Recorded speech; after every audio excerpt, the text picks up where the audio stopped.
Hello, everybody. Welcome to the Energy Newsbeat podcast. My name's Stuart Turley, President and CEO of the Sandstone Group. Today is October 5th. Buckle up. We got a lot of fun for you. Michael's out on assignment, and I'm filling in for him today. We've got a lot to talk about. We've got Ireland rejects LNG terminal project on climate grounds. It's kind of interesting considering what's going on in Ireland and Scotland. Let's take a look at money managers are shifting their aptitude to ESG as realism sets in, says S&P's Dan Yergin. Good guy. Why reports of renewable prices cannibalization may be greatly exaggerated.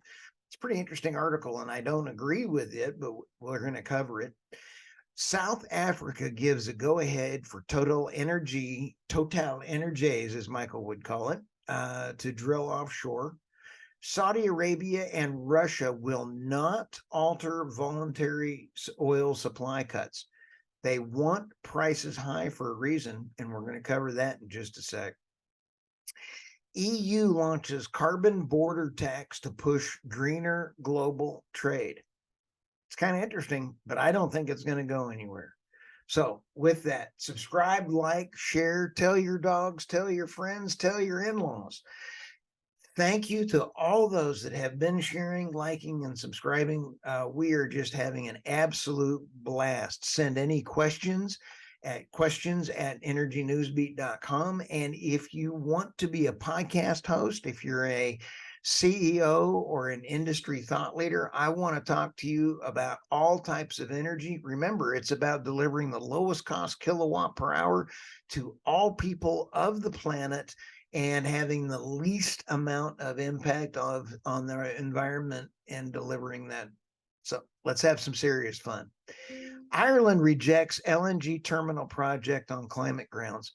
I find this one kind of funny because the board refused to hear any more about the LNG import facility because it's the first, Ireland's probably the first country to deny an LNG facility based on climate as opposed to local environment opposition, according to Jonathan Stern.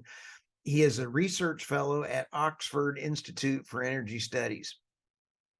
Here's what they're wanting to do. They're not wanting to bring in an import facility because they want to continue using their renewables. But Ireland also was the same country that had some of their wind farms being powered by diesel generators.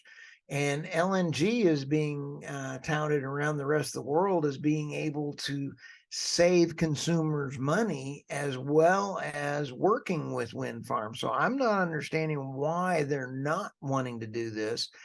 Key part of this article is U.S. LNG developer New Fortress Energy had sought to build a floating terminal in Ireland for LNG imports, which would supply a 600 megawatt power plant. It is not going to get approved, is what it looks like. So as we take a look at gas and the countries will be eyeing the renewable strategy now, Ireland expects to increase its current onshore wind capacity of 4.9 gigawatts, 4.59 gigawatts to 6 gigawatts by 2025. Ireland is still aiming for a variety of clean power resources to meet 80% of its energy needs by 2030. Currently, renewable energy only represents 37%.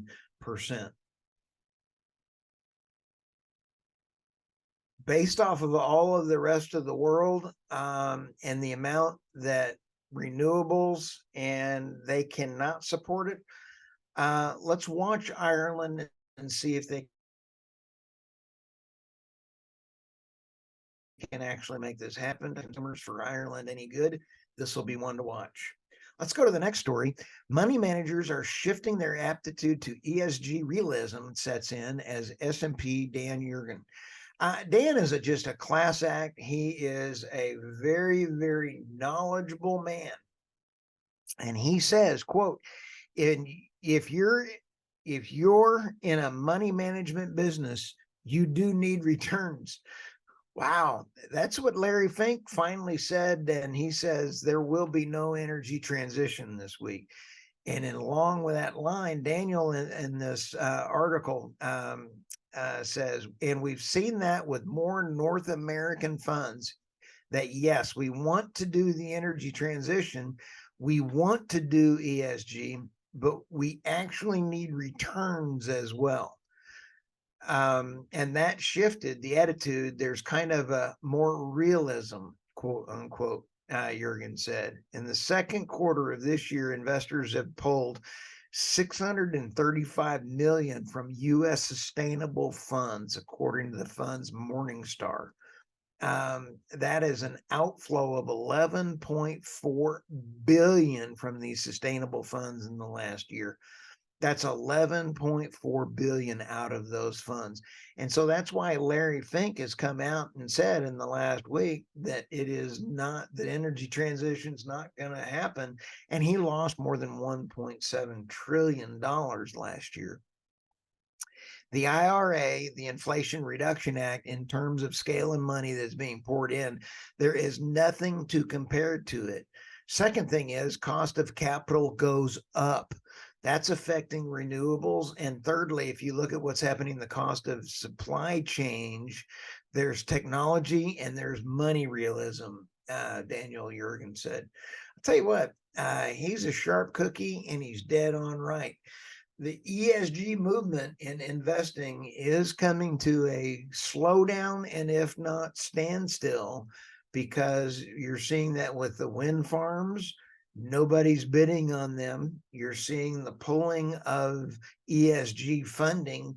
People are not willing to pay for the additional that it takes to go to renewable energy anymore. Why renewables price of cannibalization may be greatly exaggeration.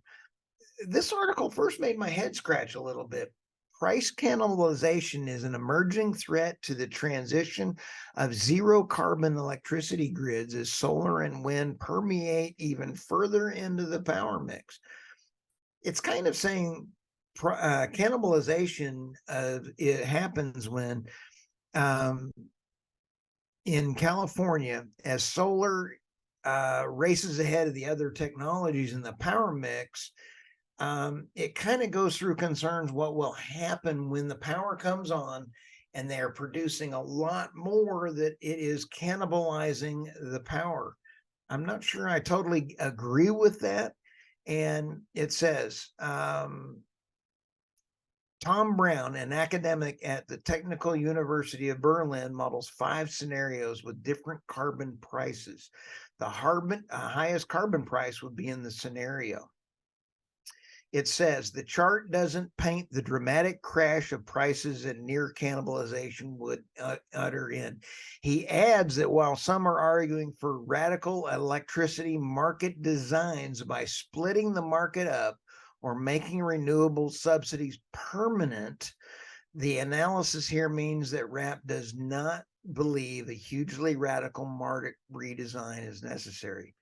I thoroughly disagree with this. I think a radical market design is happening, and I believe the investors and the market is going to decide that. I believe we're going to see in the next year consumers telling everyone how things are going to need to move forward, and they're not going to even need to worry about the cannibalization.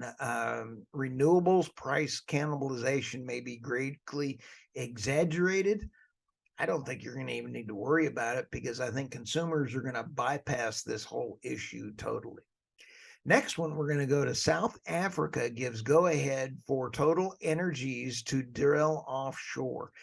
Cape Town, this is from Reuters. South Africa's environmental ministry has given the go ahead for Totalenergies, as Michael would say, to drill offshore. This is pretty cool.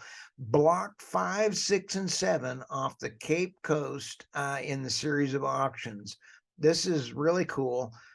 Creasy, it says, quote, I am therefore satisfied the impact of noise and light have been adequately assessed and mitigated to ensure low impacts on receiving the environment as this ground appeal is discussed.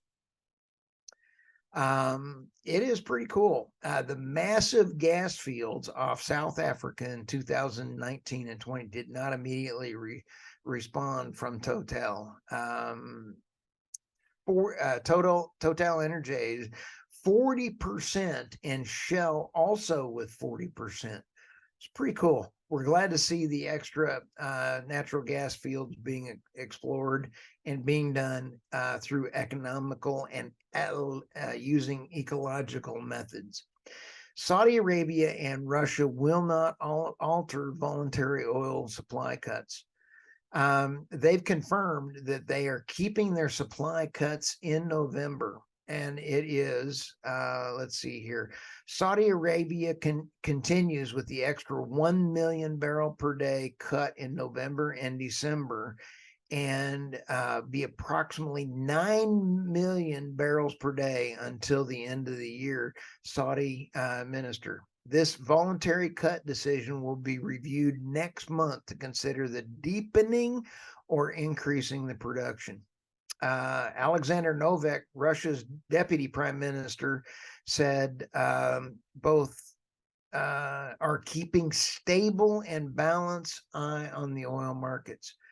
They like the higher dollar amounts. I don't see them changing it. In fact, if anything, I see them even reducing it more.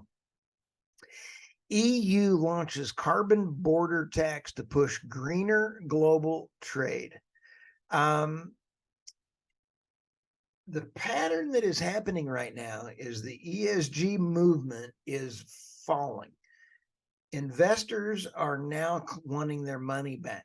Consumers are not wanting to pay any more in money. Why would a tax situation launches carbon border tax to pursue greener global trade?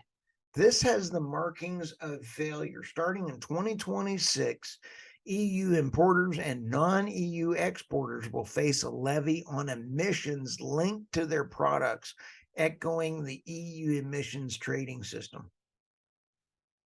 The carbon tax aims to promote green technologies and may exempt imports from countries with similar carbon policies to the EU. This carbon border adjustment mechanism, it's called a CBAM. Go figure this out. Carbon border tax kicked off October 1st. This is destined to fail. Watch out, and all it's going to do is increase prices to the consumers, and it will ultimately even drive more business away from the EU. They're really going to have to watch in how they do this, and they need to stop doing these kind of things. Otherwise, more and more businesses will be going away from the EU. With that, please like, subscribe, stay tuned for my interview coming out with Andy Ogles. He is from the congressman from Tennessee, and it was fascinating. Thank you so much for everybody listening to the Daily Energy News Beat. My name's Stuart Turley, President and CEO of the Sandstone Group, and we'll talk to you soon. Thanks, and be safe out there.